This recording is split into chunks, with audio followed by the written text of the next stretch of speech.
Okay, let's get started. We got a lot to cover today and to share with everybody in the audience. And as I said, I'm Alan Barnes, and I will introduce our panelists in just a second.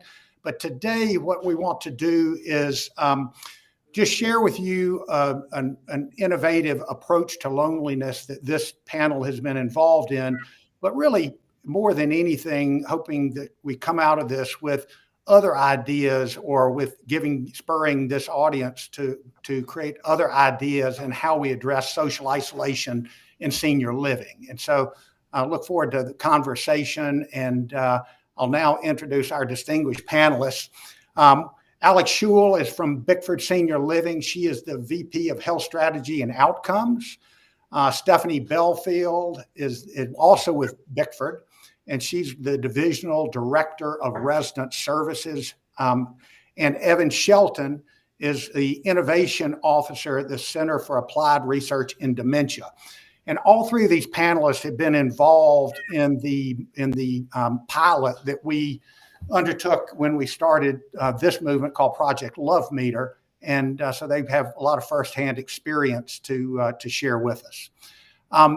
I think everybody, we've all been inundated with the issues around social isolation, loneliness, and the many times resulting depression and health outcomes. We've got everything from the Surgeon General's report, which equated loneliness and isolation to the equivalent of smoking 15 cigarettes a day. We've got a lot of studies, this middle block, that in lots of different health issues in terms of dementia, stroke, coronary heart disease, premature death, elevated numbers because of loneliness. And then our own AccuShield data, where we, for those of you who know what we do or don't know what we do, we log in all the visitors who come into senior living. And we found that among our residents, 1 in 4 residents receive 1 or fewer social visits a month. So we've got a wide array of data that says we've got a problem that we need to address. And again, our hope is that what we'll talk about during this Project Love Meter becomes a way that many approaches are birthed and applied so that we can make more impact than we're making today. I'm going to give you a little background because I think it helps in terms of context and how Project Love Meter was born. In AccuShield, one of the metrics that we started tracking back in 2017, 2018 was something called the Love Meter. And the Love Meter identifies the least visited residents in the senior living community. And so typically when we talk to communities about it, we've got very, very positive reactions, a lot of oohs and ahs. That's great. We'd love to have that information. But about 5 years later, we looked back and we found that really the Love Meter by itself had not moved the loneliness needle in senior living. And we began digging into why, and there's a pretty obvious why, I think, and that is in senior living, our caregivers are responsible for multiple residents, many times 12, 13 residents. And there's just not, even if they know that there is a social isolation issue, it's very difficult to have the time to deal with it. And secondly, a caregiver relationship is a very intimate relationship, but it's a caregiver relationship, and it's hard to play a dual role of a close ally in terms of a social ally, but also be a caregiver and do both of those things well. And so after we determined that we really weren't making much of an impact, we decided that we had a theme at that time to take something out of the community's backpack. And so we formed Project Love Meter. And the first thing we did was build a volunteer management app that did a lot of things. Among them, it matched resident interests with volunteer interests, scheduled and communicated. And so we came in loaded with a tool that we thought would make a lot of difference. And so we began recruiting the normal volunteers that all of our communities utilize today, and recruited quite a few volunteers, typically about 15 per community, to begin addressing loneliness. And what we found is we still weren't moving the needle. And the reason is volunteers are critical to senior living. And so this is partly this, we very much support traditional volunteers, but typically we found that volunteers ended up getting paired with some of the most active residents because they're most visible, or they were very involved in group activities, which meant that they were making an impact, but they were making an impact probably in front of the most active residents. And it was a group situation rather than an individual one-on-one relationship. And so we kept pushing forward, and we fortunately found three fantastic partners. First, Bickford, and then Evan at the Center for Applied Research in Dementia. But we also found a group called Averett University, which is they have student nurses. They are trained nurses to become RNs. And we all put our heads together and we came up with a protocol that we thought would be really helpful or be impactful. And the basics were we would utilize student nurses who needed clinical hours to get their clinical hours by working in by coming into the senior living community and working with these residents, having a relationship with these residents. Well, we didn't just have them come in. They came in 1 day a week, a set day, for 4.5 hours a day for 10 weeks. And as part of that, Evan and Bickford helped create curriculum so that we didn't have nurses just going there and sort of without any structure, socializing with residents. We came in with a curriculum. First, we trained them in dementia. We trained them in Montessori principles, which Evan will talk about in a little bit.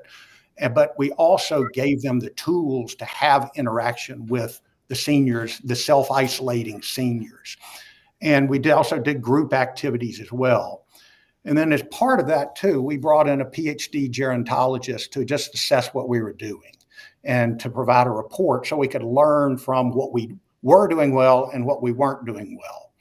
And so the next thing we're going to do is we're going to watch a film. But before we watch the film, we're going to send out a poll.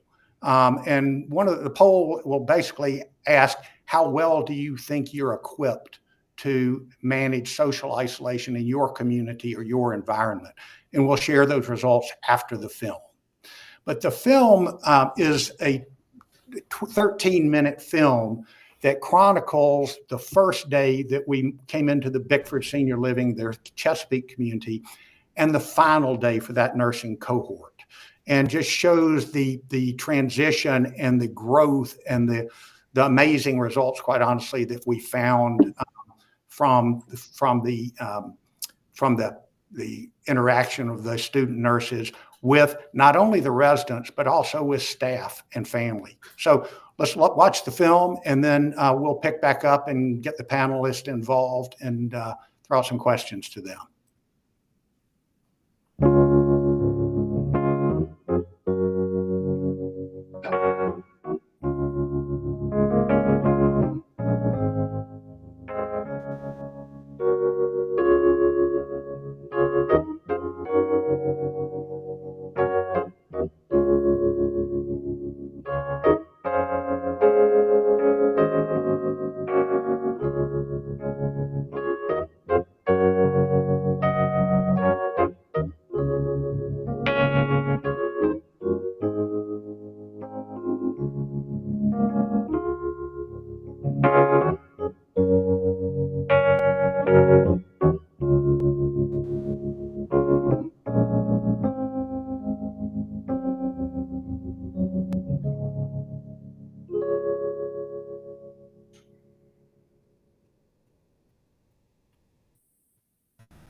I don't have a lot of expectations going into this. This was honestly the patient population that I had the least intention of seeking out, just to be completely honest, because where I'm at in my 20s right now, I don't interact with a whole lot of elder people. I just don't have the opportunity to, especially in a meaningful way. Hey, Amber, nice to meet you. Hey, I'm Al. Hey, I'm Andrew. And good to see you.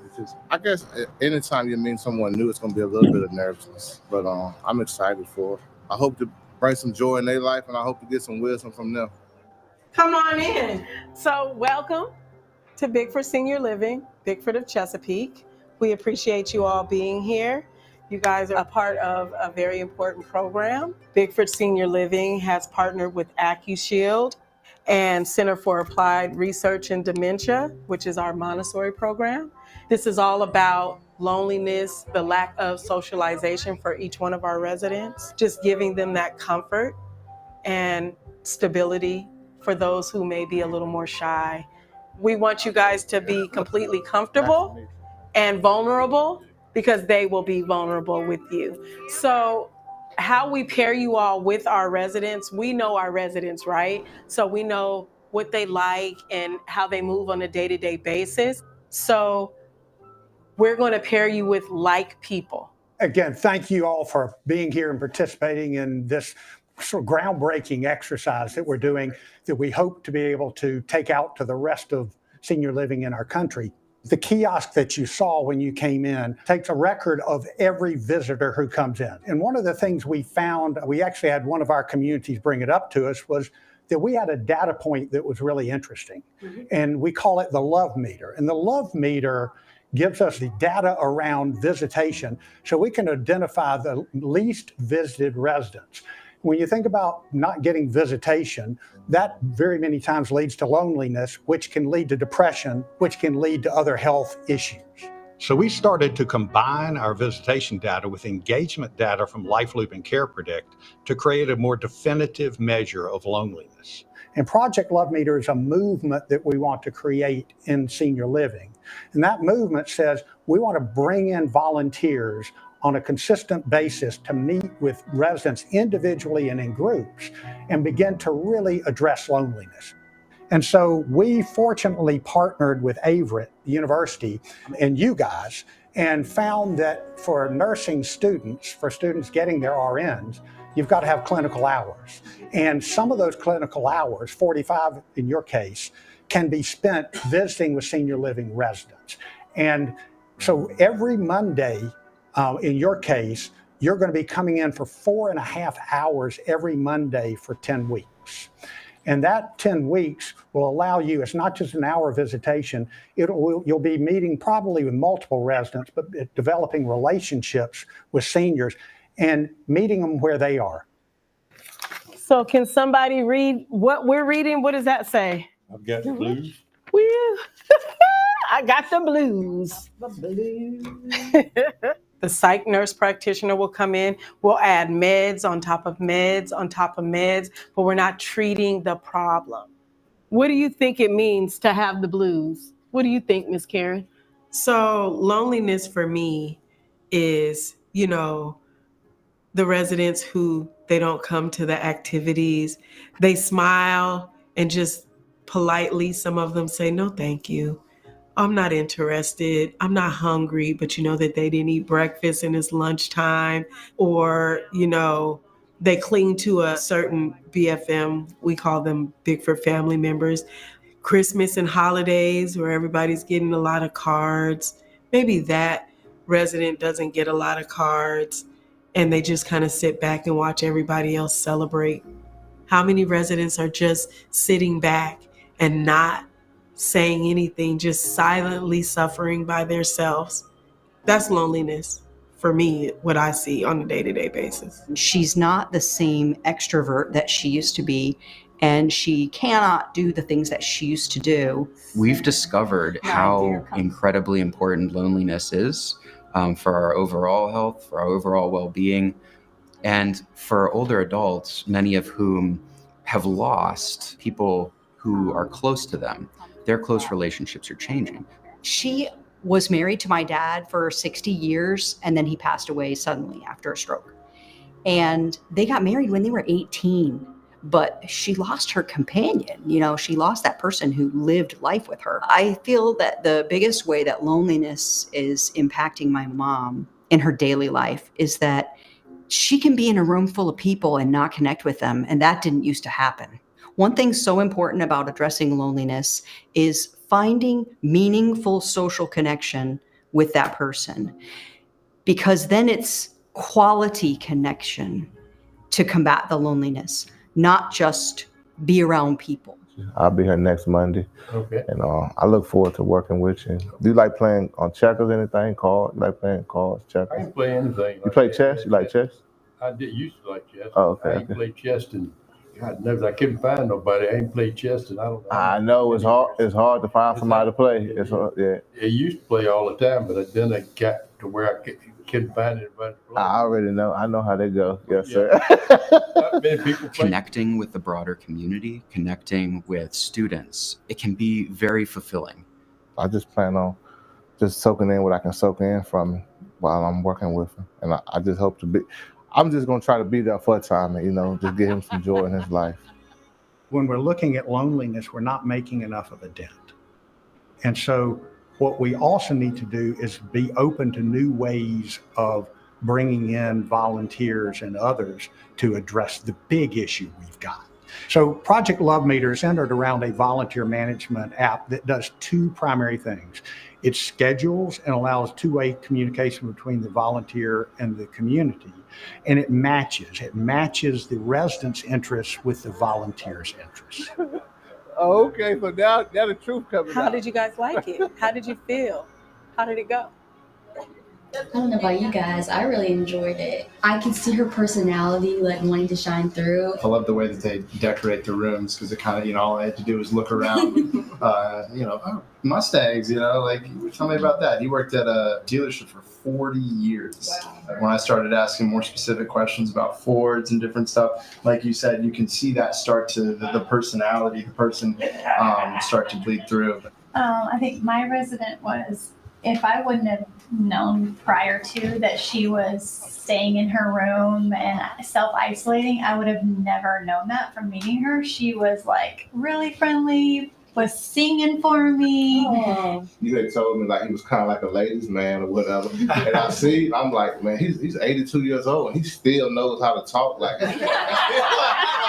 He's really a ladies' man. I want you to make sure that the way you're feeling today, you keep that. What you guys gave to our residents today, I just want to say thank you. Because you gave them more than we can give them today. It may just be the first day, but it was a big day. Yeah. It was a big day. I would say if you work in a facility like this, you are going to be task oriented. Like, do they need medication? Do they need their linens changed? Do they need a bath? Do they need to go to PT? Whereas when you come in as a volunteer and say you're one-on-one, you have whatever time you're here to just sit with that patient. And that is really the only way a lot of times you're going to have time to build a relationship where you really get to know them. Me and Tommy, we eat lunch together. We all eat breakfast together. Me and Tommy became very good friends over this time. Mr. Evans is a very caring man. What I've learned from him is like love. Like the day, like his sister came, he went out to the cemetery to pull some weeds off of his wife's grave for his sister to come, and for him, he was so excited to go do that. I learned a lot about love from dealing with him. You can still be strong, you can still be loving, even though you're going through different things, even though you're having these aches and pains, but you can still have love and you can still be present in the moment. We started off playing chess. We've had some good games. We've tied a couple of times. He's won a couple of times. I've won a couple of times. It's just been genuine fun. I think one of the big successes here is just the level of engagement that the students were able to get from the residents. With this program, we kind of came in and we kind of really helped people that may be forgotten about. And I definitely seen the benefit in it, to see those guys smiling, giving it all they got. Like, they really couldn't move so much, but they was doing the best they could do. It was awesome. When I come, I can just be that connection of trying to hit the spot that really fills that quality interaction with someone. So not all care in a facility can be that. In fact, most is not. The care is, come on, it's time to get your shower, or come on, it's time for dinner. Everybody's seeking for connection in some kind of way. And when, people start to self-isolate and stuff, they can start kind of, retracting from that and not seeking those connections, and it makes it even harder to make them. And so I definitely saw like the loneliness, I think, become affected by these activities because people started recognizing us.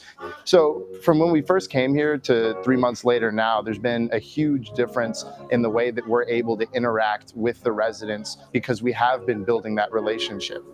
So I just get that sense of purpose and just getting to know a person on a deeper level than I would from a clinical at a hospital. It's organic. They can feel when somebody genuinely cares about them. And I think that's how this has been so successful, because the residents really feel cared for, they feel loved, and they feel heard. Lean on me when you're not strong, and I'll be your friend. I'll help you carry on, for it won't be long till I'm gonna need somebody to lean on.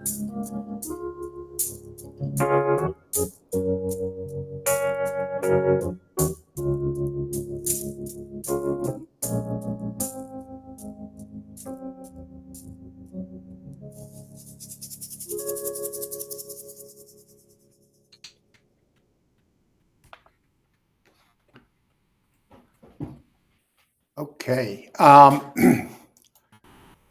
So I don't have I can see the results of the poll. I partially maybe, I don't know, John, if you can see it better. I do not have the full screen here, but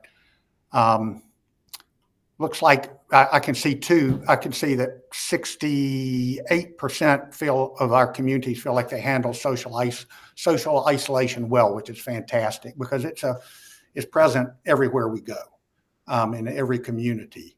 But I'd love to go now and start with our panelists, and I'm going to start, Alex, with you, and at Bickford. And why did Bickford choose to champion Project Love Meter, and how does it tie into your Montessori-based dementia program and Bickford's overall mission?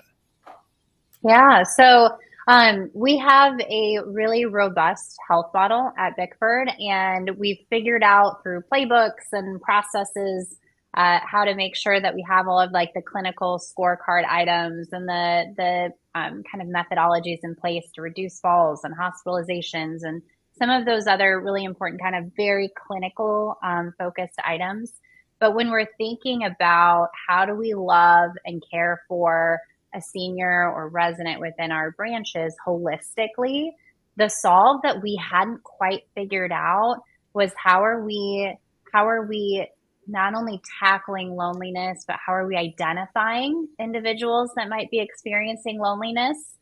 Because as you heard in the video, it's not always apparent which residents may not be coming out of their apartment all the time. You kind of see the folks in the common spaces. We don't know who's behind the door more often than not, or who's not getting visitors. So that was a big gap for us that I don't quite know that we had seen as big as it was without having this type of data and system in place. And then with Montessori, we had leaned into CARD to help us ensure that our residents have a very purpose-driven life. So having the kind of data and information behind the loneliness factor as a critical health item, and then having the Montessori approach with all of our residents and BFMs and families really kind of created the school ecosystem that now, so as everyone can see, we started in one of our branches and now are part of 3 additional cohorts. So it's just been really wonderful. That was our why, and that's why we're continuing it. Super. Thanks, Alex. And then Stephanie, you were there on the ground for each of the days of the residents that the nurses came into the Bickford Chesapeake community. Tell us, from your standpoint, I guess before that, you see residents every day up close. In your words, what does loneliness look like in your communities and senior living communities? So if our residents, if some of them have dementia, right? So as we receive them, the young lady that was in the video, she was our star. She welcomed all of the new residents coming in. She was the life of the party, and she knew she had a memory problem. And as it progressed, she digressed. And we tried everything. With Montessori, some of the things that Evan and Cards gave us, the tools that they gave us along with our higher path, some things worked, some things didn't. So we had to move differently with her specifically. Everyone's not as digressed as she was, but just seeing the residents who were so outgoing prior to now not wanting to eat meals, forgetting to eat meals, not wanting to come out of their rooms or even bathe. Medicine's not always going to do the trick. It has to be some other way. And I think that collectively we figured out that sweet spot for most. But loneliness is probably right up there with, it's going to drive you quicker to hospice than in any, just as much as something with a comorbidity. It's very difficult, and finding a way this way was something awesome. Like I don't know that we could have done it without each other, to be honest. Thanks, Stephanie. And so, Evan, you spent a lot of time with looking at a broad range of sort of dementia issues and loneliness issues. We saw the statistic on how harmful loneliness can be to your health. But can you explain why it's so dangerous for older adults? Yeah. Alan, you mentioned, that it's as harmful as smoking. And it sounds like an impossible statistic, right? Smoking is so obviously harmful. You're like physically damaging your body. While loneliness is more this conceptual thing. It's a little bit more ambiguous. But it's true. And the reason is that, we see those who are chronically lonely have about a double the risk of dying in a given year relative to those with strong social connections, which is about the same as those who smoke. I think it's 15 cigarettes a day. So how can that be, right? Well, loneliness isn't just an emotion. It's actually a state of chronic stress. So when your body is in a state of chronic stress, your cortisol's up, your heart rate increases, blood pressure, inflammation, right? Your immune system is weakened. There's this whole host of really negative things that can happen when we experience chronic stress. And over time, this can lead to higher rates of depression, heart disease, stroke, even dementia, and a faster progression of dementia.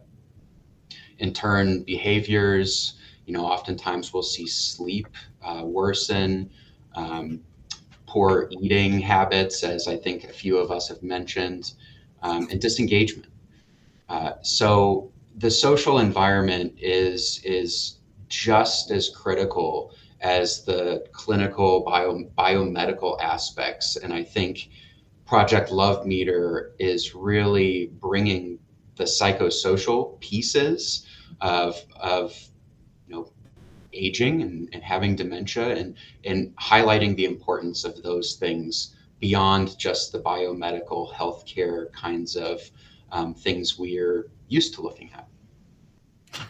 And so while we're on it, how does loneliness, how does dementia complicate the approach to remediating loneliness? Yeah, so it's sort of this cycle, right? Dementia complicates loneliness, and loneliness complicates dementia.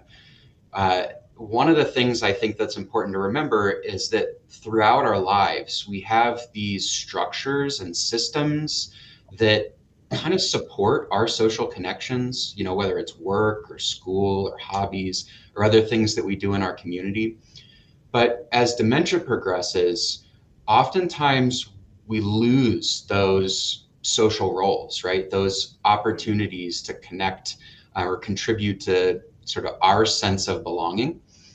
And so as we lose those roles, we become more and more at risk for loneliness. I think recognition, communication, and stigma are three like really important areas to consider. So the first, recognition. Dementia can make it harder just to recognize that the feeling we're feeling is loneliness. So that those physical and emotional signs of chronic stress, they're real, but we may not be able to say like, I'm feeling this way because I'm lacking social connections, right? The second thing is communication. So when a person, feels lonely, dementia might make it harder for them to communicate that need with somebody else. For them to say like, hey, I'm feeling isolated. Is there something we can do, right, to help meet my needs for connection? And the third is stigma. And stigma is a major barrier to social connections, whether it's real stigma from other people who might feel unsure about being around somebody with dementia or uncomfortable. Other times it's self-stigma. So the person might feel embarrassed about being around others because of their memory changes. And, even if they're in a supportive environment, that's compassionate about changes in cognition, that self-stigma can still lead a person to, withdraw and self-isolate out of this fear of kind of making mistakes. So it's a very complicated, intricate connection, dementia and loneliness. Thanks, Evan. And move back to you, Stephanie, since again, looking in the community. As we said before, traditional volunteerism is still very, very important and is a piece of this puzzle. But how did the impact of the student nurses differ from your traditional volunteers in the community? Well, I think that it was more of a one-on-one. It wasn't like a room full of a volunteer coming in to do bingo or do an ice cream social. It was very different. We strategically, asked the students what they liked, what their interests were. And on admission with our residents, we do a getting to know you. So, we know what they did throughout their lives, what their likes and dislikes were, what they did for a living. And we paired them up with like-minded residents, and it was just more of a one-on-one, and they really wanted to learn more about that specific resident. Instead of it being a broad room full of people, they were able to give them that quality time that was just for them. Yeah. Well, how about the impact on your team members, your Bickford family members, your staff members, and the actual family members? Yeah. So, of course, I spoke to all of the family members and let them know, hey, this is a program that we're starting. We'd love for your family member to be involved. I didn't receive one no. And one of our residents their families were there a lot, but it was a different kind of relationship that we thought that we needed to form with her instead of her being so wanting to be around her family all the time. Our BFMs, the first day they were okay. The next week they loosened up a little bit because after all, they're residents, right? These are the people that they come every day to care for. But as they saw the joy with the residents, they loosened up a bit and they really embraced them. So they started communicating, hey, so-and-so had a good day yesterday. Maybe, talk about this or don't talk about that.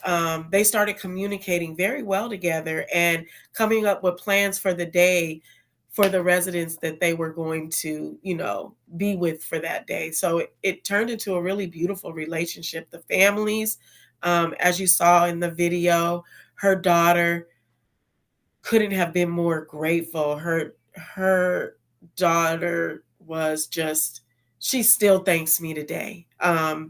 So families on board, naturally, as the caregivers, they just wanted to see what it was all about. Once that second week hit, it was all gas, no brakes for everybody to be on the same page. Yeah, it's a great point, Stephanie, and it's really about enhancing the staff experience, just like it's enhancing the resident experience, and that's one of the unexpected deliverables we got from this. Yeah. So I'd love to, Evan, we've talked about Montessori. Tell us a little bit more about Montessori in general in the senior living environment, but also how you wove it into the student nurse experience and thus the resident experience. Yeah, absolutely. Montessori is really, as we apply it to senior living, the idea is we want to maximize independence for residents. So we'll find ways to support residents in doing things for themselves. I think we'll talk about this quote, but Montessori said, "Everything you do for me, you take away from me." A big piece of Montessori is finding opportunities for residents to have roles in the community that fit with their interests and also their remaining abilities. And it's also, kind of the overarching philosophy of Montessori is giving an opportunity for residents to be the leaders in their communities. So at the beginning of that video, you saw, or somewhere at the beginning, I think, we saw a group of residents sitting around and talking about the blues, right? So the first day that the students went there, that was part of the day one. Instead of just volunteers coming in and doing something for the residents, right? And then at the end leaving, we wanted to support the residents creating their own system of, social connectedness, so that even after the volunteers leave, there are these kind of systems in place so that the residents have committees that are kind of conscious of loneliness and spotting it when it happens, and how do we address this when we think somebody might be feeling lonely. Great, thanks.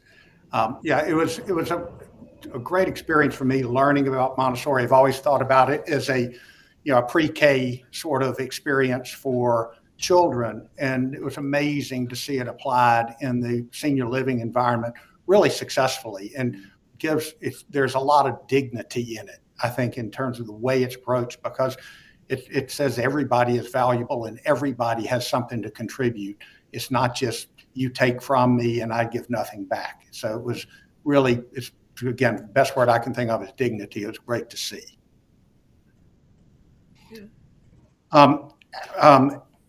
Alex, we talked a little bit about this, and this is in the infant stages right now, but tell us a little bit about, from your perspective, how powerful it would be to see social risk data embedded into the EHR and really become more part of the overall care assessment, value-based care, wherever your focus is in your community, but become part of that overall protocol.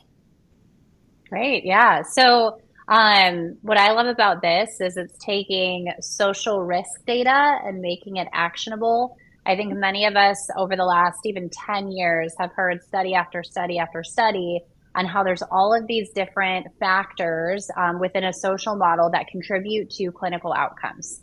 So when I said that we have our playbooks and scorecards in place for all of our clinical outcomes, a lot of the pieces that are driving that are tied into this social model. So it was really exciting to finally put our hands on something that can drive really great data points for us to take action on loneliness and socialization and engagement, and track and trend it to know, are we going in the right direction? And then how are we identifying those at highest risk of loneliness? And then contributing that piece to all of the other really great tools and systems that we have in place, like our EHR with our service plans and interventions, and making sure they're not only person-centered, but I'm going to add the other P of purposeful as we embed Montessori into everything that we're doing too. So it's been really transformative and exciting, and definitely lends itself to the value-based care journey that we're on. Yeah, it's really it has it deserves a place in your overall healthcare data as part of the care assessment. One of the things we did, I mentioned at the beginning, was we brought in a woman who's a PhD gerontologist to just look at to assess what we were doing, where we could improve, and where we were doing well. But one of the things we have tasked ourselves with, and her, is we want to develop quantitative measures around loneliness and the remediation of loneliness. It's great to see what we saw in the film, and there's a gut level affirmation that loneliness is being impacted positively. But we need, particularly if it's going to be part of value-based care, or it's going to be part of a care plan, we've got to do more than just that. And so we're beginning, and we've got ways to go to try to develop measurement around loneliness so we can see how impactful we are. But given that, I'd love, Evan, if you'd step back in and just talk a little bit about, from a from a measurement standpoint, how we can begin to measure loneliness and turn that data into action and into having better care models. Yeah, well, I think, this approach to measuring loneliness is really unique. And it's going to help us think about the needs of our residents beyond the basic biomedical, right? Healthcare needs, medication needs, and needs for like basic comfort. We start to think about, the psychosocial aspects. And I think as we begin measuring loneliness, we're saying that, social well-being is not optional, right? It's not just something that's nice to have. It is genuinely a core health outcome on the same level as blood pressure or fall risk or nutrition, right? And when we put that level of spotlight, I think, on loneliness, we start to think in new ways, right? So it shifts from this model of like, what activities are we offering, to how are we building relationships? How are we creating belonging? And I think one of the biggest changes too is when we integrate this idea of social well-being into our systems, is that it becomes the shared responsibility across the community. It's not just the life enrichment department, right? Those one or two people that are in the community that are responsible for this incredibly important aspect of our life, social well-being. No, it's a shared responsibility among everyone. So, as we begin to collect the data, it's really interesting, I think, to not only use it for insights and how are people who are experiencing loneliness, what other comorbidities do we see for those who are really well socially connected? What other benefits do we see for them? But also it helps us learn how to take action. And I think data without action, right, it's nice to have, but ultimately, what do you do with it? This model, I think, really creates that kind of direction.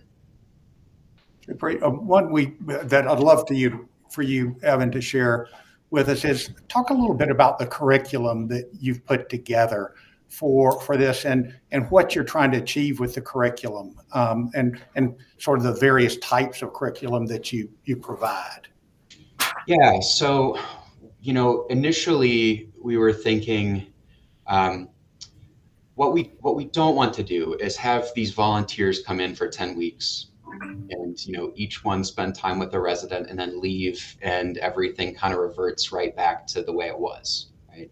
So each week we're kind of focusing on a different topic. So for example, the beginning weeks, we're talking about getting to know the residents, how to communicate with folks living with dementia.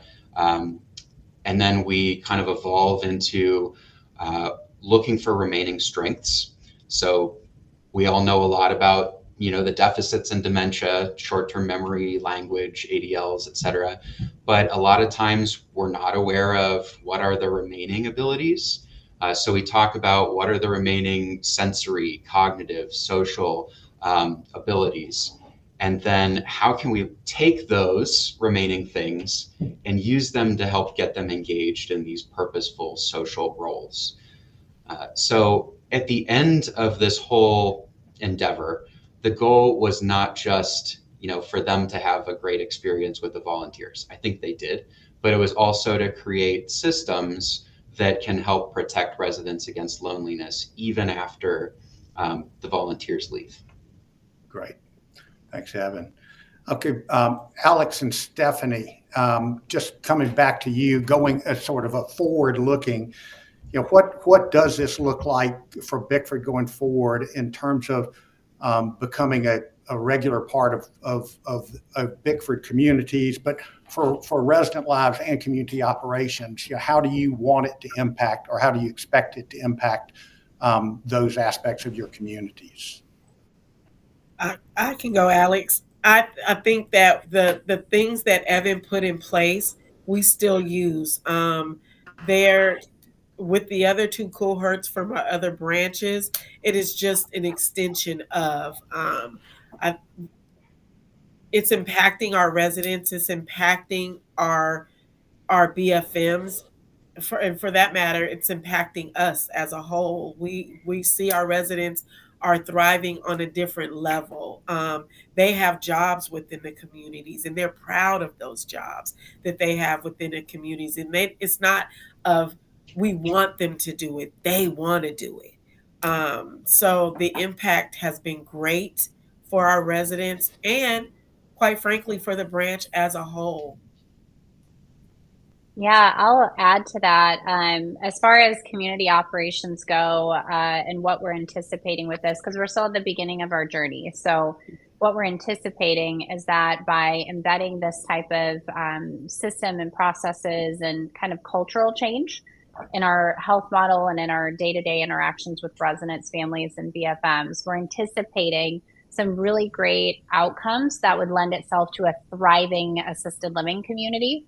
So some of those would be like reduction in employee turnover, increase in employee engagement. We call them happiness scores. We check them monthly. So anticipating that those will continue to trend in a positive direction, that will have really great clinical outcomes, reduction in hospitalizations, reductions in falls.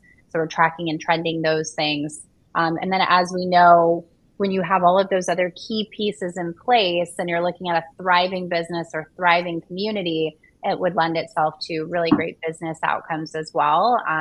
So that's really kind of what we're anticipating and watching on this journey, is how does this operationally ensure that from that caregiver interaction to the data that we're looking at and taking action from, and kind of this full circle, how do we have a thriving community? Yeah. Alan, I wanted to add, earlier I mentioned dementia really complicates loneliness and vice versa, and especially the ability to recognize these emotions and communicate them with others. And oftentimes when those things are barriers, we see responsive behaviors in dementia. So, hitting that call button over and over and over again. Oftentimes it's not because, they need help. It's they're learning that every time they hit it, somebody comes and talks to them, right? It's a social thing oftentimes, not a medical thing. And so when we're meeting these social needs preemptively, we're also reducing some of these responsive behaviors that would have been caused by social needs, unmet social needs. And so for staff, when residents are kind of meeting those needs already, they're spending less time having to redirect residents, having to, address some of these responsive behaviors, and things are a little bit more normal. Kind of autopilot is a word I like to use for residents. And so I think in that way, job satisfaction and like staff level outcomes can even see improvement, beyond the resident level data. No, that's great context, Evan. We've got one more question for the panel, but I want to just throw out, we're going to have a quick Q&A at the end. If anybody's got questions, hope that you will send them in, because we'd love to answer any questions or get your comments as well. So if you'll use the chat or Q&A to send those in, that'd be great. Love to address any questions or curiosity you have. So this is really for all of the panelists, and that is, one of the problems we've had and continue to have in senior living is attracting caregivers, because there is a shortage of caregivers, as we all know, and it's tough to compete with some other opportunities that may have. So, what do you think this effort, Project Love Meter, helps us tell us about the role of community partnerships for the next generation of caregivers? How do you see it impacting potentially the next generation of caregivers, and particularly in a positive way? And we've had some of those nursing students apply. They want to come to Bickford to work. What they received, you can't make it up. You either felt it or you didn't. And what they felt, they wanted to bring and give more. So yeah, we've had a few of them apply. A few of them want to continue to see those very residents that they were connected to, which means as they go through, some of them changed their journey. Some of them wanted to be cardiac nurses in the hospital, ICU, but then they realized, wait, maybe geriatrics is something that I really want to, see if that's what my real gift is. So encouraging. Yeah. Yeah, I feel like Stephanie said it best. But introducing people into senior living early on in their career shows them this entirely new world that maybe initially they didn't realize was really engaging and cool and fun. Like, I have a bias because I love senior living, but senior living is cool. Like, it's fun. Our residents are cool. Our residents are fun. So really just kind of opening their eyes to this space that they otherwise would have felt not only a little uncomfortable with, but like kind of intimidating to go into a memory care. So for these nursing students to remove the barrier of intimidation of going into the unknown into a memory care and realizing like, wow, this is really fun. I think that's a huge piece to kind of getting more folks to move over to senior living outside of other areas. Super. I couldn't agree more. Yeah, I think it's exposure. And I think that exposure helps fight stigma. I really think one of the big reasons, folks in nursing don't come into senior living is just a lack of exposure to this population. We heard James at the beginning of the documentary say, honestly, this isn't a population I was even considering. I never have an opportunity to be around older adults. So this does a really nice job of, I think, creating those connections. Sounds great. I got one last one for each of you. I said only one more, but I'll give you one. Actually, you get a bonus one. That is, in one sentence, what does Project Love Meter mean to you? We've made a lot of positive points here, but in one sentence, what does it mean to you from your various roles? I'm gonna pick on you. We're gonna pick on me or Evan first. You. Okay, me first. One sentence. I would say taking what we're preaching with a holistic health model and making it actionable. So we speak to holistic health models, but now we're doing the work.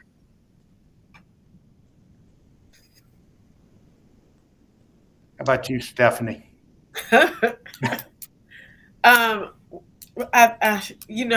It's a movement in itself. So, it's just another layer to what we're trying to do, and that is change the way we care for seniors. Yeah. Okay.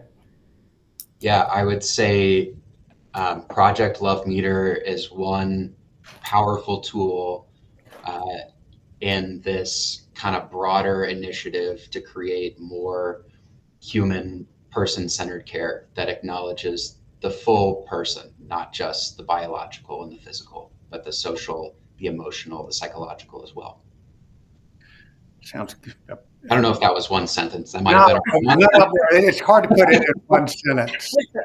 One of the things I want to emphasize before I don't have a question.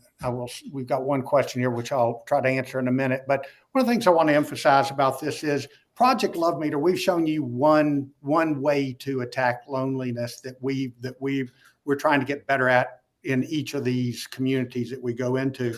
But this isn't about a one-track thing. Project Love Meter, what we want to do is create a movement, and the movement is around finding more additional ways to address loneliness besides just what we've always tried to do. And we can handle a certain amount of it, but then others have to do the same thing. This is something that once it's organized is incredibly fulfilling. But there are other ways, and what we want to do is inspire this audience and individuals beyond this audience to just think more creatively around loneliness and how we address it, because it's a huge problem. It's a huge problem for teens. It's a huge problem for every age group. But the age group we're focused on is particularly hard hit by it. And we want to just encourage everyone to think outside of the box, the proverbial box, and help us figure out other things we can do and just band together to share ideas. And so that's what really Project Love Meter is about. And we hope we can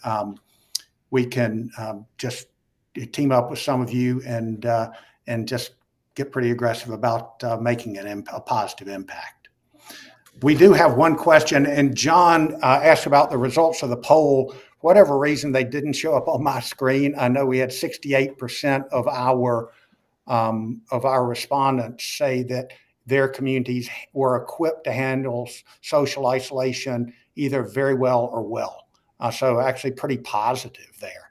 But I think we can always, every one of our communities can get better. And so we hope that we can we've started a little energy today to do that. So I want to thank our panelists for Stephanie and Alex and Evan. Thanks so much. I thank you for what you did for us when we all pulled together to start this out. And we just hope that we can come back as we go forward and share the other things we've learned. And again, see this spread across our country so that we've got a lot of nursing students, and we've got a lot of capacity to do this. Okay, I do have a question here. How have you adjusted your staffing budget to allow floor staff like the ones you just hired to spend more time with residents during their regular work day? So Stephanie and Alex, I'll let you guys, we got a minute if you can try to answer that one. Stephanie, I might tackle this. I'll try to do it super fast. So we actually have not adjusted our staffing budget. And what's cool about the Montessori principles is that we're embedding engagement and purpose into every care task that otherwise would have been, caregiver driven is now resident driven, even picking out what they want to eat and how they want to contribute to the dining experience, and, helping fold clothes and put them away. So we have not adjusted our staffing model because residents are more engaged in day-to-day living within the entire community. Perfect. Thanks so much. Again, I'd love to keep going, but just it's 2:00. I want to be respectful of everyone's time. So again, thanks to our panel. Thanks for all of you who've attended, and just for your interest in helping our seniors and the staff and the families thrive. And so have a great rest of the day. And again, thanks for your interest in Project Love Meter. Excellent. Thank you.